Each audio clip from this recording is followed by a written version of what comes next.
Hello and welcome to Module 2. This is all about getting organized. It's so important. I know this doesn't have everything to do with taking pictures and photography, but it's so important. Why take all these pictures if in 10 years you can't find any of them? This is going to be critical for setting you up for success. This can also be a little intimidating if you are 10 years into the journey and you have what I call a digital wasteland on your computer. That's okay, don't freak out, don't overwhelm yourself. What I always tell my students is start today. From this day forward, start using this system or a system that works for you, but this one works really, really well. And then someday when you're comfortable with it, you can go back and start organizing your past photos. But if you say, oh, I can't start using this until I get this whole mess cleaned up, it's never gonna happen. So it's better to start today, and then in 10 years, you're gonna have 10 years of very organized photos. You can worry about the previous 10 years another time, okay? So promise me that you'll start today. Here I've got two cautionary tales, okay? One involves me and one involves my friend Kathy, who knows she is my cautionary tale. I tell the story every single class. So she did not have a system to load the pictures on the laptop, get everything organized, and then start all over again, which I'm going to teach you in just a minute.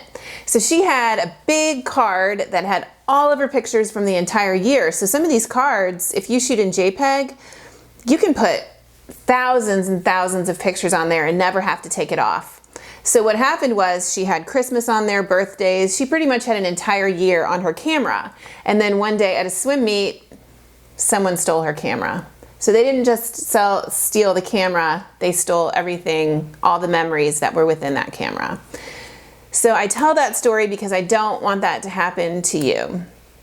I'm going to teach you how you constantly shoot, load, erase, back up, erase, repeat. Do it every time. You'll never get behind, you'll never get disorganized, and you'll always be able to find your photos. Now the other one, the other cautionary tale involves me. This happened last week. So I shoot in RAW, which we're not going to talk about in this class, but the file sizes are really, really big. So I've got to constantly move my photos from my laptop to external hard drives because I just can't store them all here. It's too big. So I use a program called Backblaze, and they're awesome, and they back up your computer constantly, and then any hard drives that are attached to the computer, they will also back up.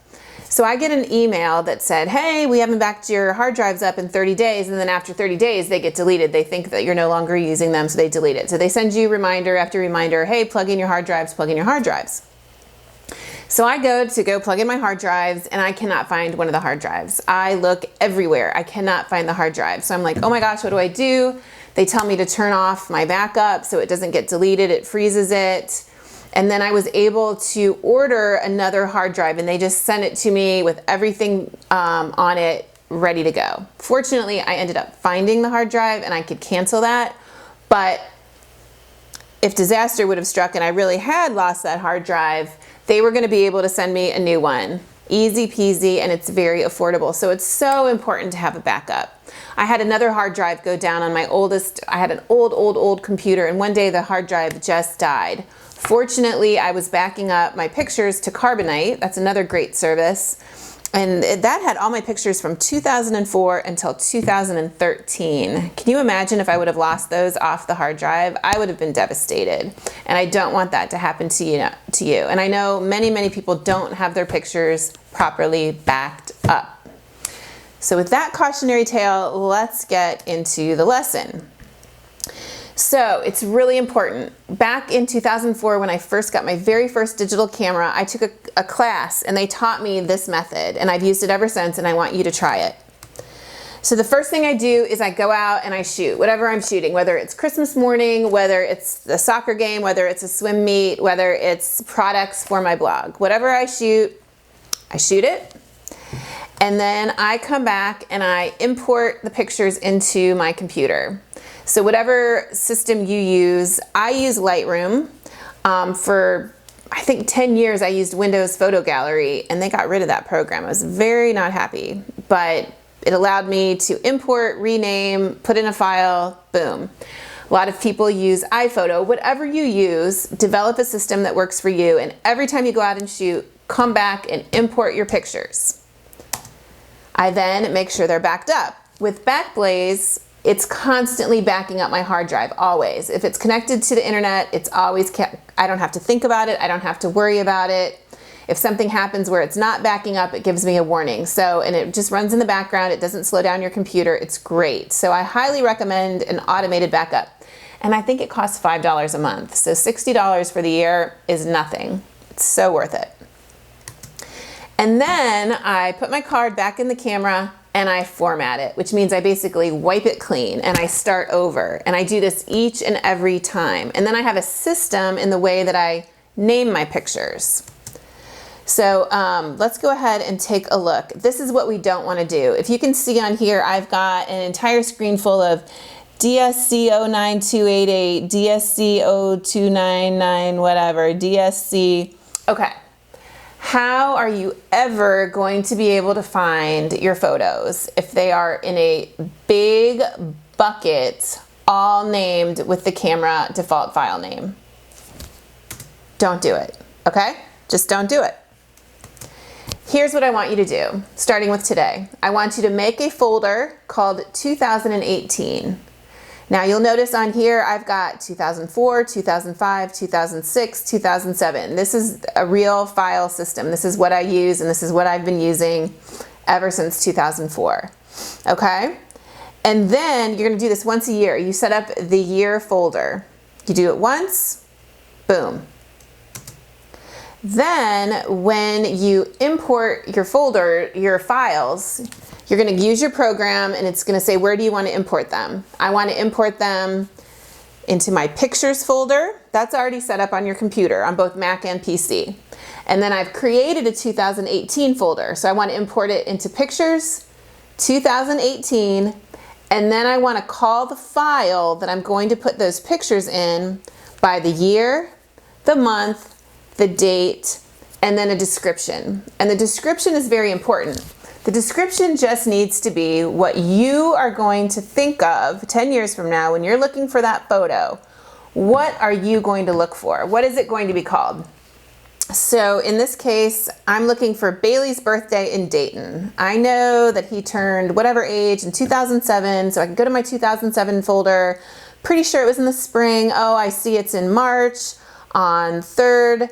And I've called it Bailey's birthday in Dayton, okay? So I can search through my files for Bailey and it'll pull it up. I can search for Cameron, I can search for Dayton, I can search for girls trip. So you can see all these different things. It doesn't matter what you call it, it just matters what you're gonna think of a long time from now when you're thinking back on that event. What did you call it? Where were you? You can search for it. So it helps you. I know this happened in this year. I know it happened in the fall. Even if you can't remember the year, you can go look at your fall pictures. And the great thing is when you sort by name, if you're in the folder, it's going to go by year, 2004, 5, 6, 7, 8. When you pop it open, it's going to go January through December or December through January. It makes it very, very easy to find what you're looking for. And then when you name your files, you can also name them either the same way as your folder. You can just call it Bailey's birthday party. Even if you just leave the default name, you can still search for them because that folder contains it. They will pop up. So it's really, really, really important that you do this every time because let's say you shoot a swim meet, then a soccer game, and then you've got a birthday party, and you've got Christmas morning, and then you've got this, and you've got that, and then you come back and you go to import it, and all your pictures are just a jumbled mess, and you can still do it a little bit at a time, but the more stuff you have on your card, the harder it is to keep up with it. And the key to this is that you constantly import, name it properly, back it up, clear your card. It keeps like the mental clutter from getting overwhelming. So if you don't know how to import your pictures, let me know and I will help you. You can ask me in the Facebook group and I will find out a good way for you to do it. If you've got a big mess in iPhoto and you can't figure out how to organize it, let me know. That's something I'm thinking about doing a bonus video on. And then after this video, I want you to go and get your free download for this lesson. So I put together basically a PDF that says Find Anything, my proven system to organize your photos. It works. I've done it for 14 years. I want you to do it too, and I've written out exactly what you need to do. So download that. One of your assignments is going to be to organize your hard drive, not 10 years worth, just organize for now and getting forward. And I want you to let me know that you did that. Maybe take a screenshot of your hard drive so I know that you did it. And best of luck staying organized. You're going to thank me in 10 years when it's time to do that graduation video. Okay? Thanks so much.